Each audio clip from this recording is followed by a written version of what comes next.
Julen, well done. Can you put into perspective that performance and that result tonight for you and the club? We are happy, first of all, for our fans. The second, or the first today, because we dedicate the victory to Mike. This has been a very tough days for a lot of reasons, and after the accident with Mike, much more. So we are very happy that he overcome a very bad situation, and all of us, we dedicate to him this victory. And after talking about football, I think that in my opinion, we deserve these 3 points, but we deserve to, maybe, in my opinion, the last match we didn't do. And that's why today was not easy, this kind of match. Sometimes it's much more than football. And we were able to compete well, to fight until the end, to overcome 2 goals disallowed, very, very close. So it was not easy to overcome this moment. We did. They draw in the only action that they have in the second half. I think that we have 14 corners. Fortunately, we take advantage for 1. And after we have very clear chances, above all in the first half, 3 very clear chances. Okay, in the end we won, was the more important thing. And okay, and decided, allow me to decide the best to Wolves because it's one thing that I have cariño. Care? I care for them, so I wish all the best. And today, above all, is for our fans, that they have support a lot us, above all in the bad moments. And okay, we are happy today, and we have to look forward. Understandably, there was a lot of nervousness around this game tonight amongst supporters. So when the game goes back 1-1, how crucial was it that you showed an immediate response? Just 2 minutes and 17 seconds later, you regain the lead. Always is important, but I think that we deserve to do this, because that's why I'm talking that maybe we have been strong in our mentality today, despite they draw the match. I think that we stay into the match, and we take advantage. One fantastic goal for our captain, fantastic goal, fantastic work, fantastic player, a fantastic professional. I think that we are very, very proud about him. But today we are proud about all the behavior of he. It not has been easy week, believe me, for a lot of reasons. And okay, we are happy today, and we have to recover and to be ready for the next challenge. You say it's not been an easy week. It hasn't been for everybody, but in particular, it hasn't been an easy time for you. Do you hope this result will settle some of the noise and speculation about your position? And do you believe you'll get some assurances that you'll get the time to turn this job around, like you've said you believe you can do? I don't talk about the noise. I talk about football. So you ask me about football, I talk about football. But this result, is it, from a football perspective, is it good for you as the coach? Always when you win is good for me, for all the coaches around the world that one day won, and I am no one exception. Julen, well done. Thanks, Brady. Well done. He doesn't want to talk about the noise, Slaven, but you've been in that situation. You know when you need a win as a manager. What's that relief like when you get one like he has tonight? It's a relief, but then on the other hand, it's absolutely normal. He's a proud man, you know. He doesn't want to talk about it. He's a little bit also fed up. You know, it's every day, everywhere. And no matter how confident you are, it affects you. You come to the training ground, and sometimes there are a couple of guys talking there. You go, probably they're talking about it, you know, they're talking about that. So you don't need it. And it's his victory today. And they didn't play great today. Was it about that today? The quality. They have more quality than Wolves. Not necessarily, I don't talk about the quality on the ball and flashy quality. Wolves don't have the quality that Souček has.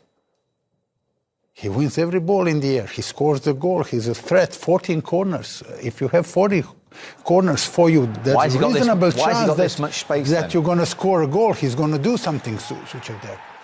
This is, I was blaming Wolves players, but to be fair, West Ham did a good trick here. The most of Wolves players, they thought that Souček is going to run across to the near post. But he stayed there, a couple of players made the block, and still lot to do for Souček from there to score from there. It's very difficult, isn't it? Yeah, I mean, he's the best header of the ball in the West Ham team, so you'd have thought the Wolves would absolutely pinpoint him. I think Lemina probably got blocked off. It was his man. And also, I think that if somebody says, "Oh, you're going to be winning a header," and you're virtually outside the 6-yard box on the back post, you think, well, it's not so dangerous out there.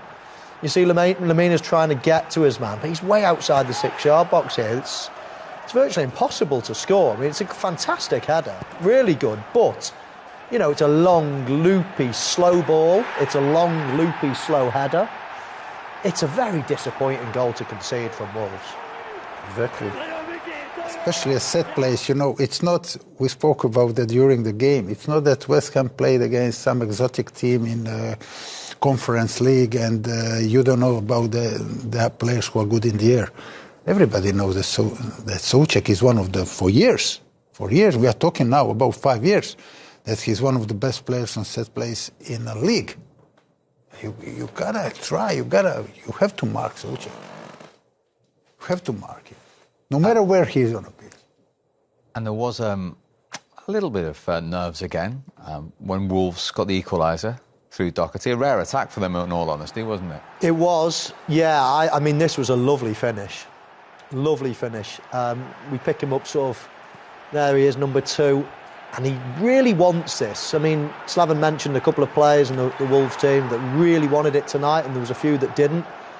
But he showed he really wanted this, and this is what you've got to do. You know, goals don't just come. You've got to make things happen, and this is a real strong, positive run. And then I mentioned in the first half about sometimes it's not all about hitting it as hard as you can. Sometimes you've just got to keep it down and smother the ball, and that was a beautiful finish on his left foot, keeping it down, just bouncing in front of him. Not an easy goal, that, not an easy finish, and he, for a fullback, he did pretty well.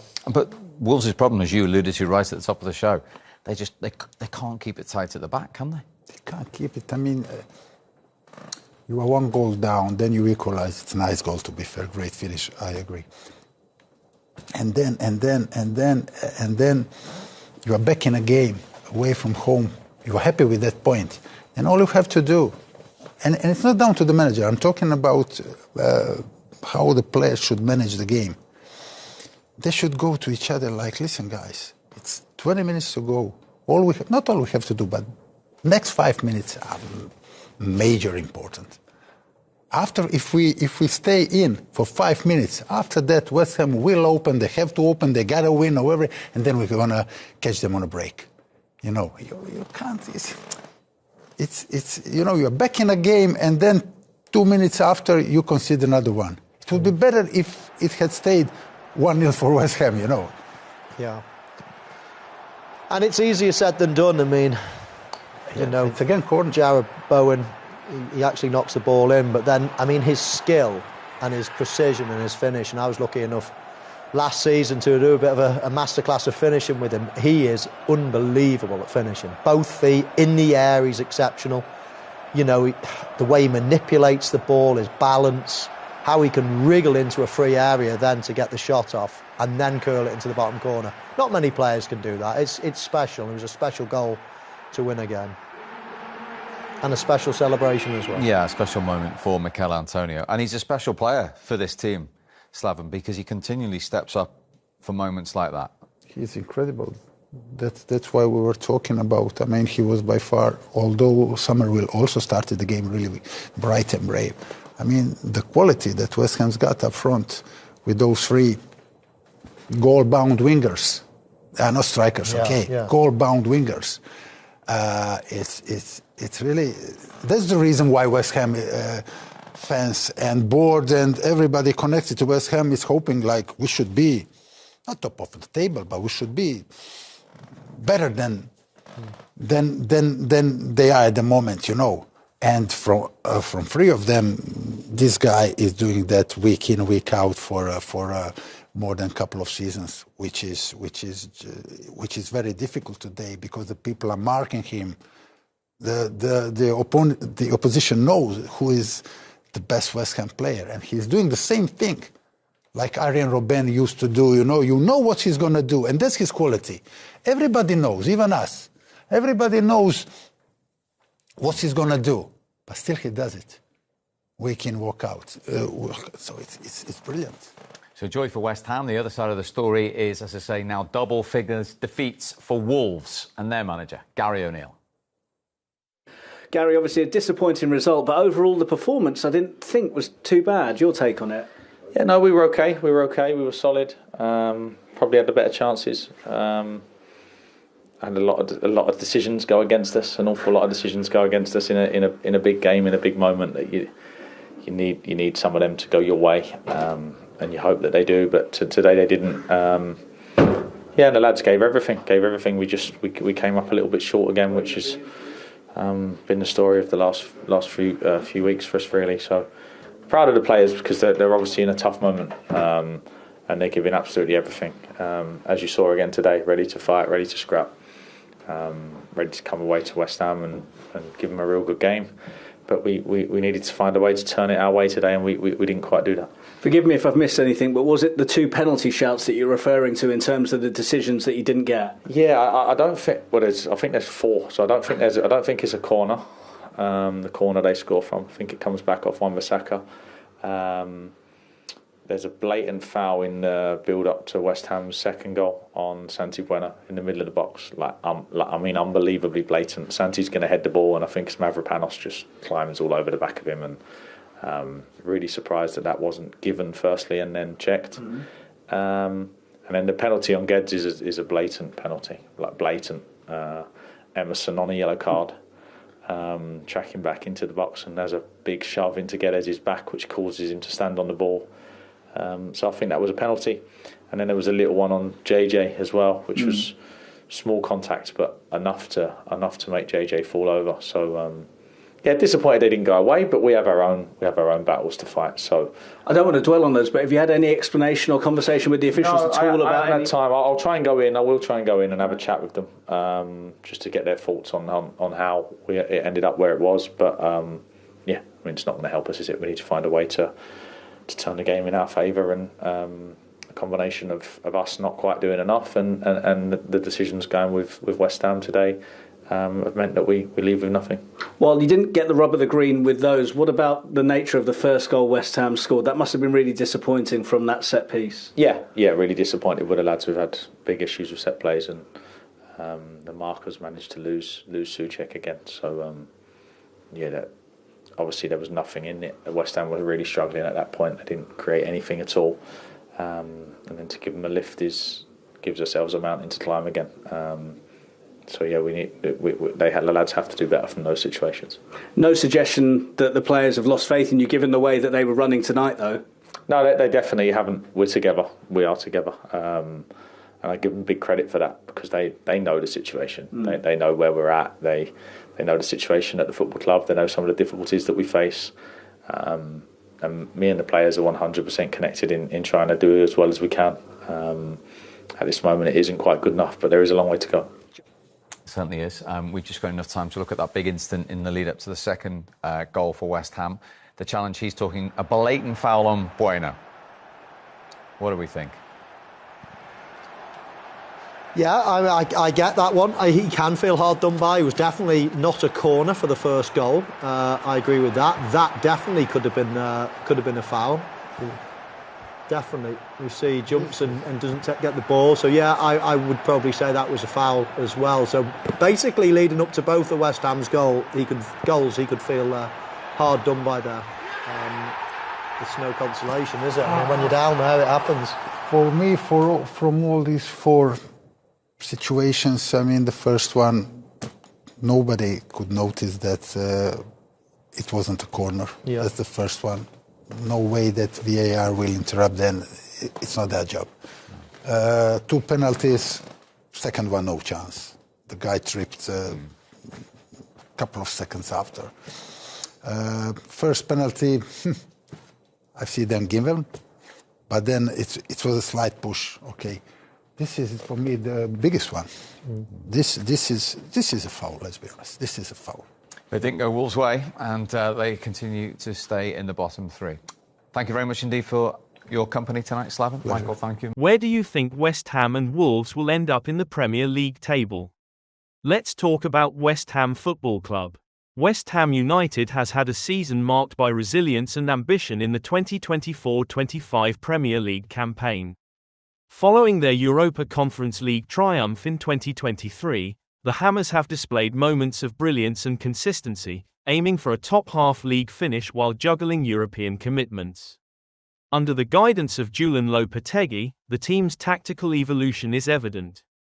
Players like Jarrod Bowen and Lucas Paquetá have been standout performers, contributing significantly to both domestic and European successes. Bowen's pace and goal-scoring ability have been vital, while Paquetá's creativity has broken down defensive lines effectively. Tomáš Souček continues to anchor the midfield, providing leadership and stability in crucial fixtures. Despite a few injuries and inconsistent performances in some matches, including a recent loss to Leicester City, West Ham remains competitive. Their ability to dominate possession and create numerous chances in games shows promise. However, converting those opportunities into goals consistently will be key to maintaining momentum. Looking ahead, the Hammers face a packed schedule, including challenging fixtures against Liverpool and Manchester City, as well as crucial games against mid-table rivals. Maintaining their form in these matches will be essential to securing a European qualification spot for the next season. Fans are hopeful that the team's depth and tactical adaptability can ensure a strong finish. In conclusion, while West Ham's campaign has its hurdles, their performances so far indicate a team capable of competing at a high level. Continued support from the passionate London Stadium crowd and strategic squad rotation will be crucial as they push for success on multiple fronts. Supercomputer Opta predicts them to finish 14th in the table. We feel they could better that perhaps, maybe 10th to 12th, something like that. Tell us your thoughts below. Now let's talk about Wolverhampton Wanderers Football Club. Wolverhampton Wanderers have faced a challenging Premier League season so far, navigating a transitional phase under manager Gary O'Neill. The team started with struggles but has recently shown signs of resurgence. Key performances, such as a 4-1 victory over Fulham, highlighted the contributions of standout players like Matheus Cunha, who has become a vital creative and scoring force, and Mario Lemina, who impressed in an improvised defensive role during a depleted lineup. Wolves have battled inconsistencies in defense and goal scoring, reflected in a league position closer to the relegation zone. However, recent tactical adjustments, including experimenting with formations and utilizing Cunha in a central attacking role, have boosted their attacking fluidity. New signings like Rodrigo Gomez have added depth, while injuries and key departures, including Maximilian Kilman, have forced adaptability. Looking ahead, Wolves face a crucial series of fixtures against teams like Ipswich and Leicester City, offering opportunities to climb the table before tougher challenges against Manchester United and Tottenham. The team aims to consolidate recent gains, build confidence, and escape the lower half of the standings. Expectations remain tempered given the competitive nature of the league and Wolves' reliance on a counter-attacking approach. If they maintain their momentum and capitalize on individual brilliance, they could stabilize in mid-table and avoid a relegation battle. However, consistency and improved defensive solidity will be key to achieving these goals. Supercomputer Opta predicts them to finish at 17th position. Our feeling is that they are too good to go down. They should avoid relegation. What do you think?